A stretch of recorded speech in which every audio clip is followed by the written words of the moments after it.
Oke, kita lanjut ke soal nomor 6 sampai dengan 10 di video kedua ini. Nah, pastikan kamu sudah mengerjakan tesnya yang ada di deskripsi video. Kamu bisa coba ngerjain soalnya, kemudian baru nonton video pembahasannya. Oke, baik, di nomor 6, di sini topiknya adalah tentang muatan formal.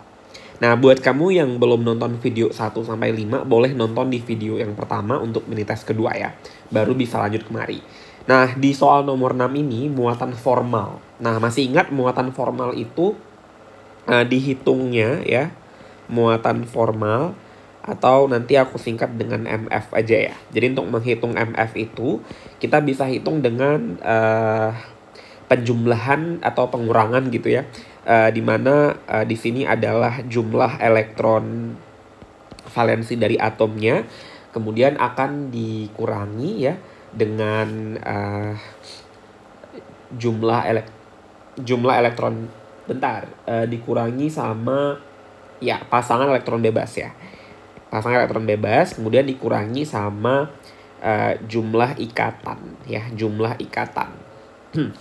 Oke, ini untuk persamaan yang digunakan untuk menghitung nilai dari muatan formal. Jadi ini persamaan yang digunakan untuk menghitung muatan formal. Diingat ya.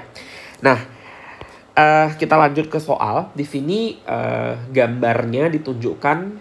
Di sini ada, saya potong aja di bagian yang fokus ke soalnya ya. Jadi di atom CO sama Cl. Berarti di sini kita punya atom C yang di atasnya ada O, elektronnya ada 6, kemudian di kanannya ada Cl, elektronnya begini, kemudian di bawahnya ada O lagi, begini, ada H. Di sebelah C ada ikatan gitu ya, C. Nah, yang ditanya itu muatan formal untuk C yang ini. Wait. Saya kasih tanda merah aja nanti. Jadi ini ada C. Yang ditanya itu adalah muatan formal untuk C yang ini, kemudian Cl, dan yang terakhir yang O yang di bawah ini, yang saya kasih tanda merah ini ya. Nah, berarti untuk menghitung muatan formalnya, gunakan persamaan yang tadi. Berarti untuk C, ya kita hitung untuk C dulu ya. Berarti untuk Untuk MF dari C, ya MF dari C itu elektron valensi C bisa dilihat langsung bahwa C itu nomor atomnya adalah 6. Berarti kalau nomor atom C adalah 6, maka konfigurasinya kan 24.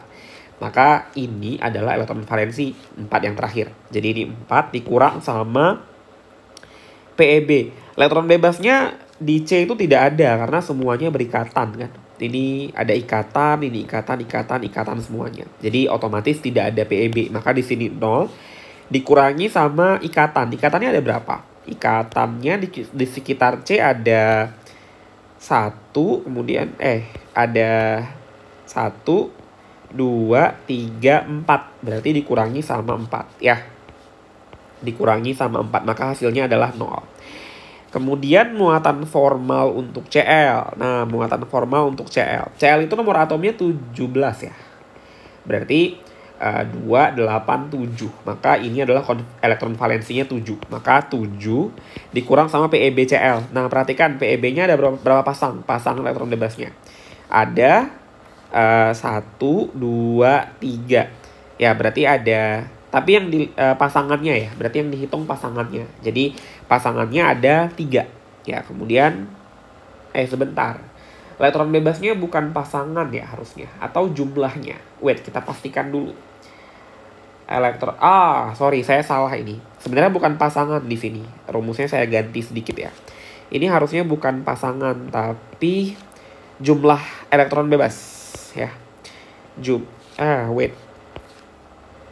Elektron bebas. Ya, semuanya berarti bukan pasangannya aja. Ya, itu harus diperhatikan. Beda pasangan sama jumlah elektronnya. Kalau pasangan di Cl 3 pasang, tapi kalau jumlahnya ada 6 ya. Kemudian dikurang sama ikatan. Ikatannya ada berapa? Ikatannya hanya ada 1 kan, yang ini. Nah, maka otomatis dikurang sama 1. Nah, maka hasilnya juga 0 ya untuk Cl. Kemudian kita cari untuk yang O. Maka MF untuk O adalah elektron valensi. O itu kan 8 ya, berarti 2, 6. Maka elektron valensinya 6. Maka di sini 6 dikurang sama bebasnya ada berapa? Ada yang bebas cuma ada di sebelah sininya ya, 2 kan? Maka yang bebasnya ada 2, kemudian dikurang sama ikatannya. Ikatannya ada berapa? Ikatannya ada 1, 2, 3. Maka jumlah ikatannya 3. Maka di sini hasilnya positif 1. Jadi 0, 0, positif 1. Maka jawabannya adalah yang mana tuh? Pertanyaannya gimana sih? CO dan CLO, COCL. Berarti COCL, C-nya 0, kemudian O-nya plus 1, CL-nya 0. Maka jawabannya adalah yang E. Gitu ya teman-teman ya. Baik, lanjut nomor 7 ya. Nah, nomor 7 di sini dalam molekul metanol berikut ini berturut-turut apa jenis orbital hibrida digunakan untuk atom karbon dan oksigen. Nah, di sini saya gambar kembali C, kemudian di sini ada H. Ini ada H, ini H. Kemudian di sini ada O, ada 2 PEB di sini, kemudian ada H gitu ya. Nah, jadi pertanyaannya adalah orbital hibrida untuk atom karbon ya. Kita perhatikan, dia nanya orbital hibrida untuk karbon sama O. Nah, kalau ditanyain orbital hibrida ya, orbital hibrida. Masih ingat, hibrida itu sebenarnya adalah proses pencampuran dari proses hibridisasi, diperolehnya dari proses hibridisasi. Di mana hibridisasi itu adalah proses pencampuran orbital ya. Pencampuran orbital. Jadi orbital itu bisa bercampur begitu ya. Sehingga jika energinya akan sama, yang awalnya tidak sama kemudian menjadi sama. Itu proses pencampuran orbital untuk mencapai energi yang sama, tingkat energi maksudnya ya. Tingkat energi yang sama. Nah, gampangnya untuk mencari orbital hibrida itu adalah ingat dari yang saya ajarkan ini ya. Jadi bahwa kalian harus paham dulu bahwa orbital itu masih ingat kan subkulit itu ada berapa ya? Subkulit itu ada kok subkulit sih? Orbital itu ada subkulit itu ada apa? Ada subkulit S, kemudian ada P, kemudian ada D, ada F kan. Nah, orbital S itu ada berapa? 1 ya. Kalau orbital dari P itu ada 3, D itu ada 5, sedangkan F itu ada 7. Nah, ingat ketika berikatan, satu ikatan dihitung satu orbital. Ya, jadi ingat 1 PEI itu dihitung 1 hibrida. Ya, 1 hibrida orbital, maksudnya orbital hibrida. Kemudian 1 PEB itu juga sama-sama dihitung 1 orbital hibrida. Jadi untuk di sini untuk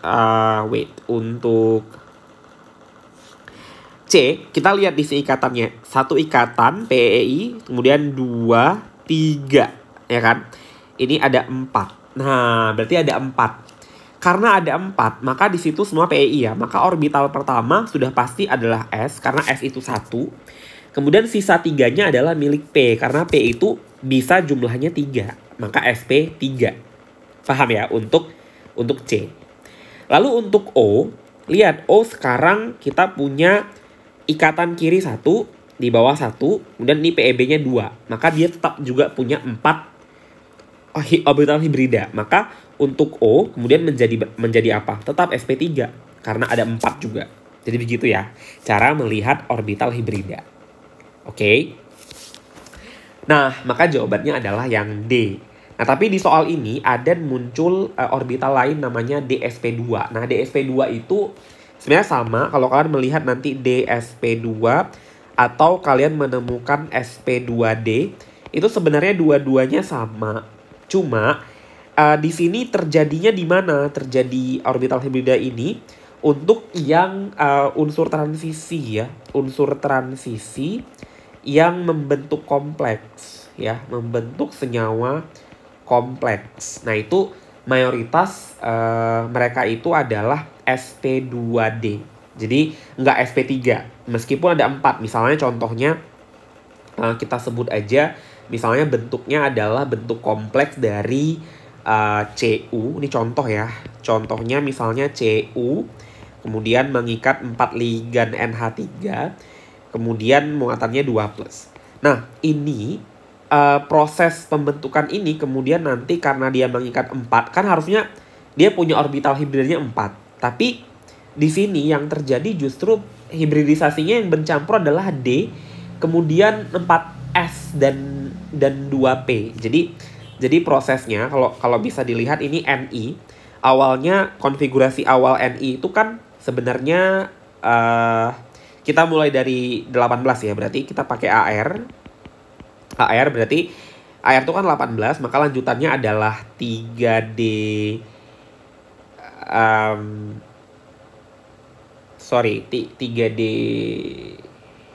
bentar. Oh iya, 3D8 ya.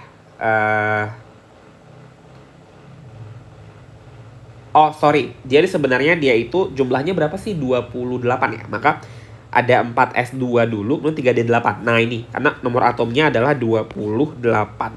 Jadi, otomatis di sini ketika Ni itu kemudian bermuatan 2...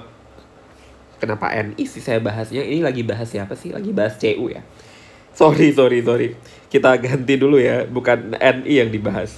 Jadi kita bahas Cu. Jadi Cu itu nomor atomnya adalah 29 teman-teman. Jadi Cu itu 29, kita konfigurasi pakai singkatan aja ya. AR itu 18 ya. Maka 4S2 3D9 kan. Jadi di sini ketika Cu itu bermuatan, ini kan ligan, masih ingat ya bilangan koordinasi untuk NH3 itu 0. Maka Cu-nya bermuatan 2 positif ya. Maka Cu-nya 2+, karena 2 tambah 0 hasilnya 2.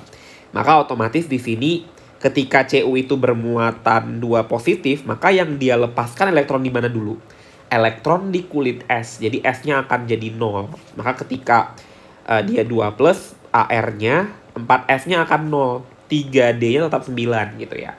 Nah, maka kalau saya buat orbitalnya, jadinya tadi kalau misalnya saya punya awal itu di kondisi awal ya, di kondisi awal sebelum dia mengalami ionisasi atau eksitasi begitu, maka sebenarnya kondisi awalnya Cu itu kalau kita gambarin di 3D itu orbitalnya begini, ada 5 gitu ya. Nah, jadi elektronnya 1, 2, 3, 4, 5, kemudian 6 ya. Ya, kemudian 6, 7, 8, 9. Sedangkan S itu ada 4S, kemudian di sini 4P ya. P itu kan 3 orbitalnya. Jadi S itu punya 2 awalnya. Tapi ingat, energi dari S itu lebih rendah dibanding 3D. Maka dia akan mengalami eksitasi ke sini. Jadi eksitasi. Karena 3D itu cenderung penuh atau setengah penuh. Maka nanti berubah. 3D itu menjadi full 10 elektron gitu ya. Sedangkan 4S-nya akan sisa 1. Jadi ini akan 10 gitu ya. Ini 1 sisanya. Sedangkan P-nya, 4P-nya masih kosong gitu ya. Nah, ketika dia menjadi 4S2 gitu ya. Ketika jadi, Cu2+, maka otomatis dia akan membuang 2 elektronnya langsung kan. Maka tinggal berapa gitu ya. Maka akan tinggal maka di sini nanti ketika jadi Cu2+, tentu 3D-nya akan ada 9, jadi tetap 9. 1, 2, 3, 4, 5, 6, 7, 5, 6, 7, 8, 9 gitu kan.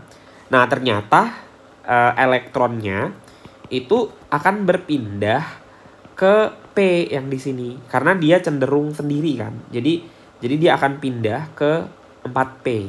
Nah, dia akan mengalami proses eksitasi kembali, jadi pindah kemari ya. Sehingga di sini nanti akan kosong.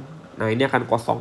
Sehingga ketika dia mengikat 4 ligan NH3, jadi ketika prosesnya Cu kan berikatan ya. Cu berikatan sama NH3-nya 4, kemudian membentuk 2 positif.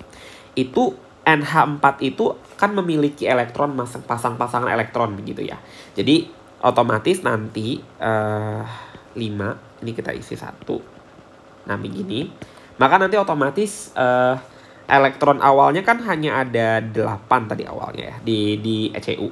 Nah, masuklah di sini 2, di sini 2, di sini 2, di sini 2 gitu. Sehingga jadilah pencampurannya D-nya 1, S-nya 1, P-nya 2, maka DsP2 atau sp2d. Itulah proses adanya orbital hibrida ini. Ini perlu saya jelasin karena ini anomali gitu ya. Kalau yang lain-lain harusnya kan sudah paham ya, yang normalnya bagaimana. Oke, lanjut kita bahas yang soal berikutnya. Tadi soal berapa? Nomor 7 ya. Sekarang nomor 8 ya.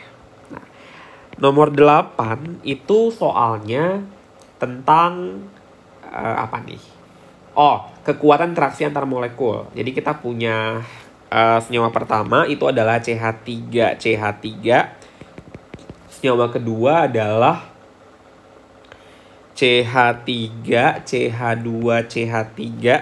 Nah, senyawa ketiga itu kita punya CH3CH2NH2. Nah, kalau yang 4 itu kita punya CH3CH2F. Oke. Mana yang ternyata urutannya dari yang paling lemah ke yang paling kuat. Yang paling lemah ke yang paling kuat. Oke. Ingat, urutannya bagaimana kemarin? Urutan kekuatan interaksi antar molekul itu kalau urutan, jadi urutan kekuatan dari paling besar itu ingat bahwa yang paling kuat itu gaya antar molekulnya, kekuatan gaya antar molekul atau GAM saya singkatnya. Itu yang paling kuat adalah nomor 1 itu ikatan hidrogen ya. Ikatan hidrogen. Jadi kalau senyawa itu punya ikatan hidrogen atau molekul, maka dia paling gede, paling kuat dibanding yang lain. Kemudian urutan kedua itu adalah dipol-dipol. Pasti yang punya dipol-dipol. Otomatis yang dia itu sifatnya polar. Untuk yang hidrogen juga sifatnya polar, cuman kekuatannya di atas dipol-dipol gitu ya. Jadi spesial, hidrogen itu cuma dimiliki oleh yang ikatannya ada H sama N, kemudian H sama F, ada H sama O. Nanti berikatannya sama berikatannya sama H lagi gitu ya. Kemudian yang ketiga itu adalah dipol-dipol terimbas ya, dipol-dipol terimbas atau polar sama non polar lah gitu ya, semipolar gitu ya. Kemudian kalau yang keempat itu adalah London, gaya London itu berarti yang non polar ya, itu yang harus dipahami. Maka di sini kita analisis dulu bahwa CH3CH3 itu kan sama-sama molekul organik yang non-polar. Ini juga non-polar. Nah, kalau non-polar ada pengaruh lain lagi. Pengaruhnya adalah pengaruh dari panjang. Jadi, kalau sesama non-polar gitu ya, maka harus ada aturan tambahan. Jadi berlaku kalau dia itu rantainya lurus, maka makin panjang. Jadi makin panjang Makin panjang rantai, oke. Itu kekuatan interaksinya juga makin kuat. Jadi otomatis gamnya atau gaya Londonnya itu makin kuat. Kenapa? Karena makin banyak elektronnya, karena gaya London itu terbentuk dari awan elektron sebenarnya. Jadi antara rantai satu sama rantai kedua itu dia saling membentuk awan elektron yang kemudian saling berinteraksi, jadi mempengaruhi kekuatan. Jadi makin banyak atom kan elektronnya makin banyak gitu ya. Kemudian kalau rantainya justru yang dibandingkan adalah rantai yang berbeda. Misalnya kita punya rantai lurus versus rantai yang bercabang. Tapi konteksnya harus jumlah C-nya sama ya. Jumlah C-nya sama gitu. Jadi sama kayak hidrokarbon sih konsepnya. Jadi kalau yang ada cabang begini, ada cabangnya, maka otomatis ketika berikatan kan jarak ini makin jauh. Tapi kalau seandainya yang benar-benar lurus aja, itu jaraknya makin deket kan. Jadi interaksinya makin kuat. Kalau ini berarti gamnya akan lebih lemah. Kalau yang lurus dia akan lebih kuat. Jadi itu pengaruh cabang sama pengaruh jumlah atom atau pengaruh panjangnya gitu ya. Jadi itu yang pertama. Jadi di sini otomatis kita lihat itu ya. Kemudian untuk yang CH3, CH2, NH2, nah ada NH2 di situ. NH2 itu kan sebenarnya ingat masih kalau yang ketiga itu kita analisis dulu ya. CH3, CH2 gini kan. Kemudian NH2. Masih ingat bahwa N itu elektron valensinya kan sebenarnya N itu 7 nomor atomnya ya. Berarti elektron valensinya kan sebenarnya 5. Ini EF-nya. Jadi otomatis kalau yang dipakai berikatan itu baru 3 sama ini, maka ada sisa PeB kan sebenarnya. Jadi dia punya PeB. Nah, ini membuat dia menjadi polar. Ya, menjadi polar. Jadi otomatis dia akan menyebabkan terbentuknya ikatan gaya apa? Dipol gitu ya. Dipol. Tapi ingat, perhatikan N di sini berikatannya sama siapa coba? Sama siapa? Sama H. Nah, kalau dia berikatan sama H begini, maka dia bisa menjadi gaya yang lebih kuat dari dipol. Apa itu gaya yang disebut tadi? Saya sudah sebutkan. Iya, ikatan hidrogen. Jadi dia lebih kuat dibanding dipol. Jadi itu syaratnya ya. Jadi ikatan hidrogen. Maka otomatis di sini dia kita bilang lebih kuat. Jadi saat ini posisinya 3 paling kuat di antara 1 dan 2. Oke. Kita lihat yang keempat sekarang. Nah, yang keempat itu di sini kita punya contohnya adalah CH3, CH2F. Nah, CH3, CH2F. Nah, perhatikan, ini hati-hati ya. Di sini agak meragukan nanti memang. Perhatikan posisi F juga mungkin kondisinya F sama seperti N tadi. Karena sebenarnya F itu nomor atomnya adalah 9 ya kalau saya nggak salah. Jadinya 27 gitu. Maka otomatis ini elektron valensi gitu ya. Maka dia berikatannya baru 1. Di sini berarti ada PeB-nya kan. Sehingga dia menjadi polar. Tapi apakah hidrogen karena ada F? Belum. Salah. Kenapa? Karena C-nya itu berikatannya sama, F-nya berikatan sama F. Kalau F itu tidak terikat sama H, maka dia tidak bisa membentuk ikatan hidrogen. Jadi dia intramolekulnya tuh dalam ikatannya tuh harus ada ikatan sama H dulu, baru bisa jadi ikatan hidrogen sama yang hidrogen lain. Jadi bayangkan ke NH3 tadi, dia bisa dia bisa menerima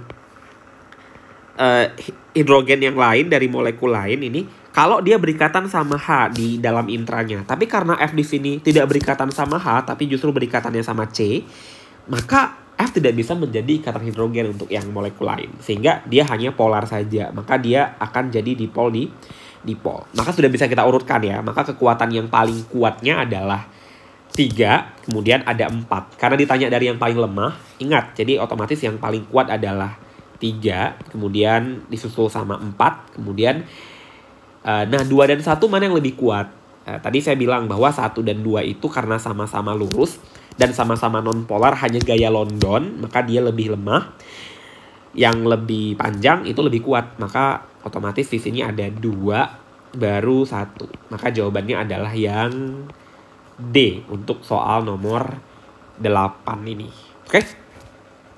Lanjut ya, nomor 9. Nah, nomor 9 ini kita bicara tentang apa nih? KSP ya? Oh, KP. Oh, tetapan kesetimbangan tapi gas ya. Alright. Kita lihat di sini reaksi kesetimbangannya adalah Ag2CO3 solid kemudian setimbang menjadi Ag2O fasenya solid ditambah sama CO2 fasenya gas. Pada 298 Kelvin diketahui nilai Kp-nya adalah, nah nilai Kp-nya diketahui 3,16 kali 10 pangkat min 3 atm gitu ya. Ini ini T-nya 298 Kelvin. Kemudian kalau pada T yang baru, ini T1. Jadi kalau saya buat gini aja deh biar mudah. Di T1 itu adalah 298 Kelvin. Itu Kp-nya adalah 3,16 kali 10 min 3. Sedangkan di T kedua 500 Kelvin itu Kp-nya berubah menjadi 1,48 kali 10 pangkat ini min 3 ya, bukan plus. Oke, benar, min 3. Pernyataan yang paling benar. Nah, perhatikan ya, di sini ada kenaikan temperatur. Kp-nya juga ikut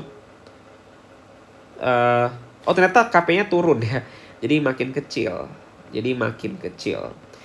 T-nya naik, justru Kp-nya kecil. Kalau Kp-nya kecil berarti sebenarnya gas yang terbentuknya makin sedikit. Ya, tekanannya makin rendah gitu. Jadi gasnya makin sedikit. Nah, kita bisa asumsikan apa yang terjadi di sini. Kalau yang A, delta H reaksi diabaikan. Ini nggak ada hubungan sama delta H ya, karena sebenarnya delta H reaksi itu nggak pernah bisa diabaikan dalam kondisi apapun. Karena di sini ada reaksi ya. Kemudian hasil CO2 yang bertambah bila tekanan sistem dinaikkan. CO2 bertambah kalau tekanan naik. Nah, perhatikan. Tekanan itu mempengaruhi volume kan. Jadi kalau misalnya kita jawablah B gitu ya. Kalau P-nya naik, maka kesetimbangan geser ke volume yang kecil. Volume kecil dilihat dari koefisien gas yang kecil. Sedangkan di soal ini, gas hanya ada di kanan. Tidak ada di kiri. Maka nggak bergeser kemanapun. Karena nggak ada yang lebih kecil, nggak ada yang lebih besar. Maka soal yang B ini sudah jelas salah ya, jawaban yang B. Kemudian kalau yang C, hasil CO2 tidak bergantung temperatur.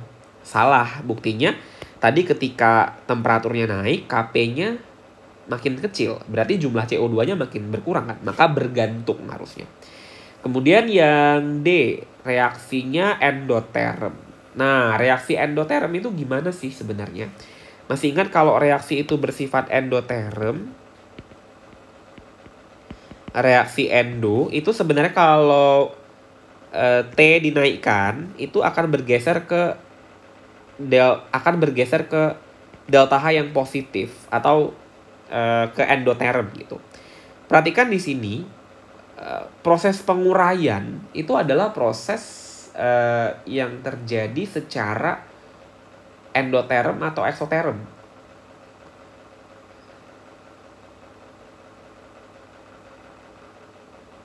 Endoterm atau eksoterm.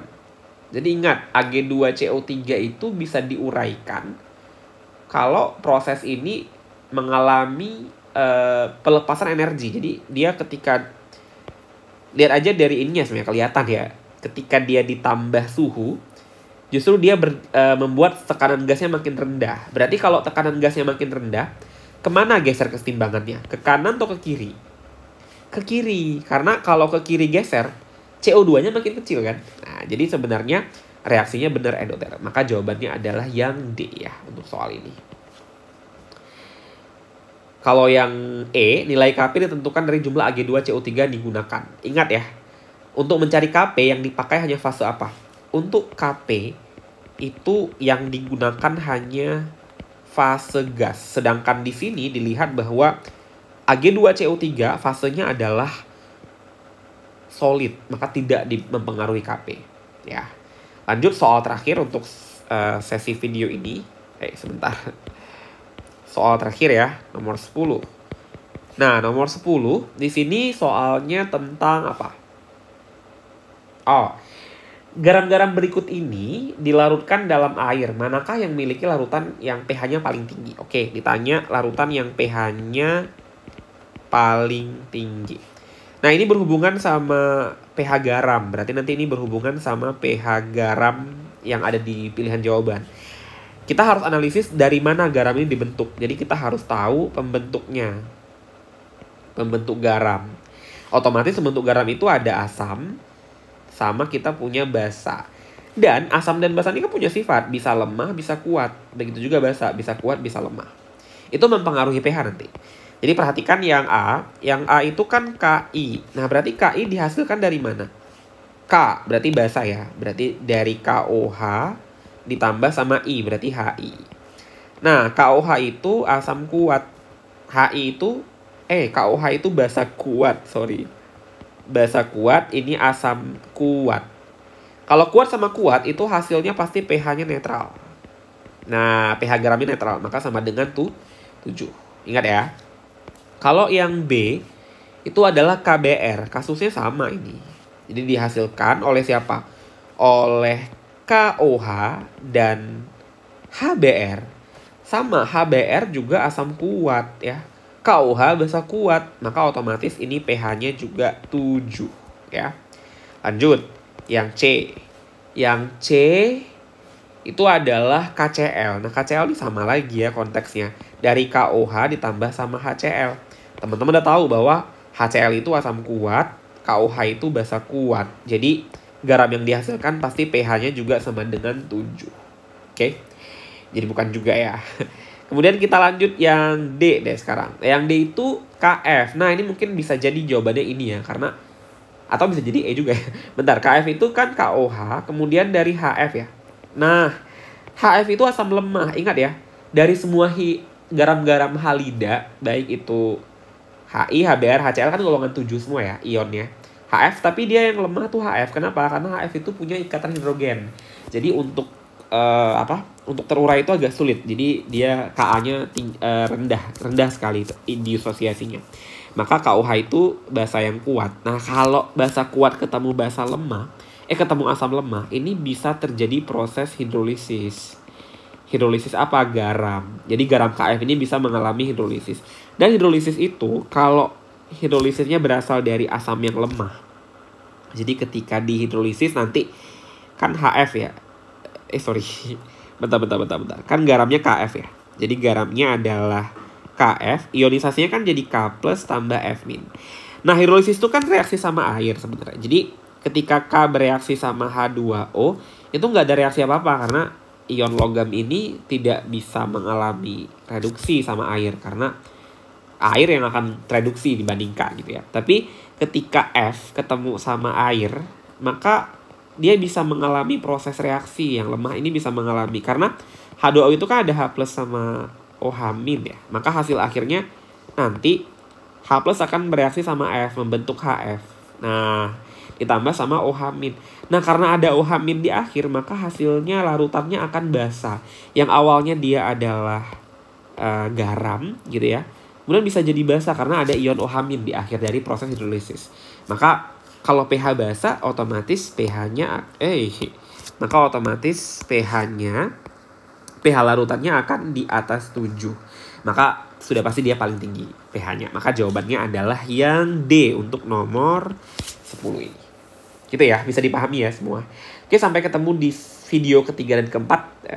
Tonton terus, jangan lupa dijawab dulu soalnya. Bye.